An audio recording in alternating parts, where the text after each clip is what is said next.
साथ भोपाल से आ रहे जहां पे कोरोना को लेकर प्रशासन पूरी तरीके से अलर्ट हो चुका है। आरटीपीसीआर के लिए डॉक्टर्स की टीम तैयार है। नए वेरिएंट से निपटने के लिए बनाया गया है अलग से वार्ड में तैयार किए आइसोलेशन बेड और वेंटिलेटर से लैस आईसीयू भी तैयार किया गया है। इमरजेंसी की स्थिति से निपटने के लिए टीम पूरी तरीके से तैयार है और स्पेशल टास्क फोर्स का भी गठन किया गया है, क्योंकि देश में देखिए कोरोना के नए वेरिएंट लगातार बढ़ते जा रहे हैं। 1000 से ज्यादा केसेस सामने आ चुके हैं, तो वहीं मध्य प्रदेश में भी कोरोना के नए वेरिएंट से निपटने के लिए स्वास्थ्य विभाग पूरी तरीके से अलर्ट नजर आ रहा है। डॉक्टर्स की टीम पूरी तरीके से तैयार है। नए वेरिएंट से निपटने के लिए अलग से वार्ड बनाया गया है। इतना ही नहीं, आइसोलेशन बेड भी तैयार किए गए हैं, वेंटिलेटर से लैस आईसीयू तैयार किए गए हैं। तो देखिए ग्राफिक्स के जरिए हम आपको बता रहे हैं कि किस राज्य में कोरोना के कितने केसेस है। यूपी में 15, बंगाल में 12 केसेस है। तो वहीं देखिए हर दिन ये आंकड़ा बढ़ता जा रहा है। देश में 1110 टोटल केसेस है। सबसे ज्यादा केरल में है, उसके बाद से दिल्ली और अन्य राज्यों में भी लगातार मामले बढ़ते जा रहे हैं। ऐसे में ये वायरस और अधिक ना फैले, इसके लिए प्रशासन, स्वास्थ्य विभाग पूरी तरीके से अलर्ट नजर आ रहा है। देखिए दिल्ली में 104 केसेस है, गुजरात में 83, महाराष्ट्र में देखिए जो कि देश की आर्थिक राजधानी, वहां पे 209 केसेस सामने आए। हालांकि यूपी में आंकड़ा कम है, 15 है।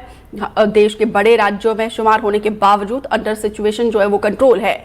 दिल्ली में देखिए मामला हर दिन बढ़ता जा रहा है। महाराष्ट्र में 209 है और यहाँ पर देखिए एक्टिव वेरिएंटेड, देश में कोरोना के 4 वेरिएंटेड एक्टिव है। सभी 4 ओमिक्रॉन के ही सब वेरिएंट है।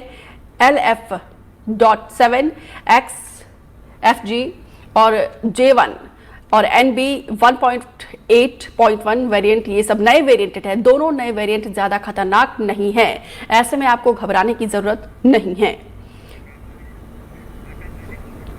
आकाश द्विवेदी ज्यादा जानकारी के साथ जुड़े हैं। आकाश, कोरोना का नया वेरिएंट दबे पांव पूरे देश में फैल रहा है। भोपाल में ये वायरस और अधिक न फैले, इसके लिए क्या कोशिश स्वास्थ्य विभाग की तरफ से?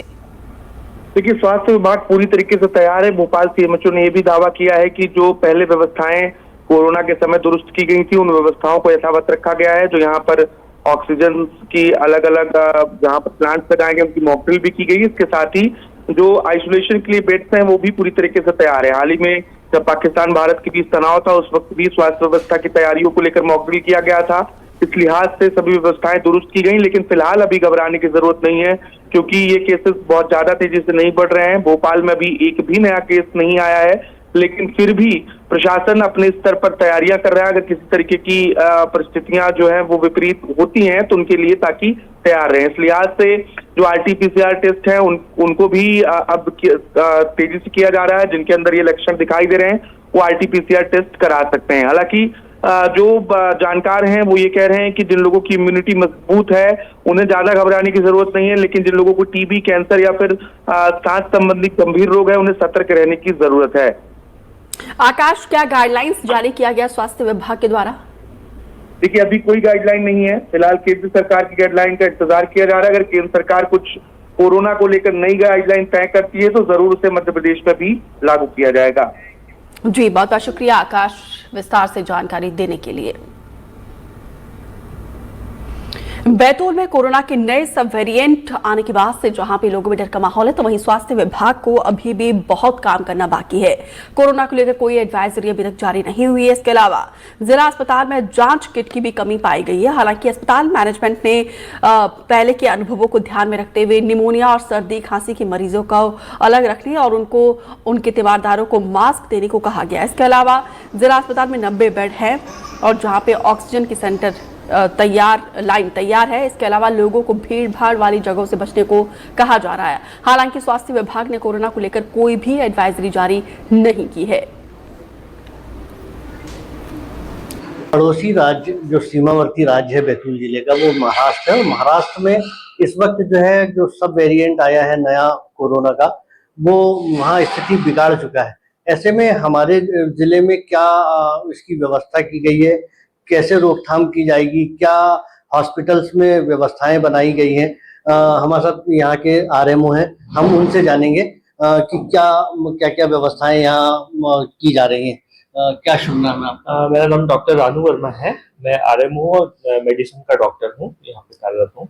हाँ जी, बताएं जो नया वेरिएंट सब वेरिएंट अभी जो JN1 आया है और वो पड़ोसी राज्य में उसके मरीज बढ़ते जा रहे हैं। ऐसे में बैतूल जिले में क्या एहतियात बरते जा रहे हैं? अभी शासन की तरफ से तो कोई गाइडलाइन ऐसी जारी नहीं हुई है, ना ही टेस्टिंग के रिगार्डिंग ना ही ट्रीटमेंट के रिगार्डिंग, लेकिन जो हमारे पूर्व के अनुभव है उसके आधार पे हमने जो नया वेरिएंट आया है उसके लिए हमारे जो भी समस्त वार्ड इंचार्ज डॉक्टर हैं और नर्सिंग ऑफिसर जो है इंचार्ज, उनको हमने सूचित किया है। उनको हमने एक इंटरनल अपनी गाइडलाइन ये बनाई है कि कोई भी जो संभावित मरीज है जिसको बुखार आ रहा है और सर्दी खांसी हो रही है, ठीक है, वायरल निमोनिया के सिम्टम बोल सकते हैं इसको, तो उनको सामान्य मरीजों से अलग बेड चिन्हित करके उनको उस पर रखना है, उनको मास्क देना है और उनके परिजनों को मास्क देना है, और उनको जो है सामान्य मरीजों से अलग करके हमने आइसोलेशन वार्ड है वहां पे यदि आवश्यकता पड़ती है, पुष्टि हो जाती है कि निमोनिया है, तो उनको अलग उसमें शिफ्ट करने के लिए हमने बोला हुआ है।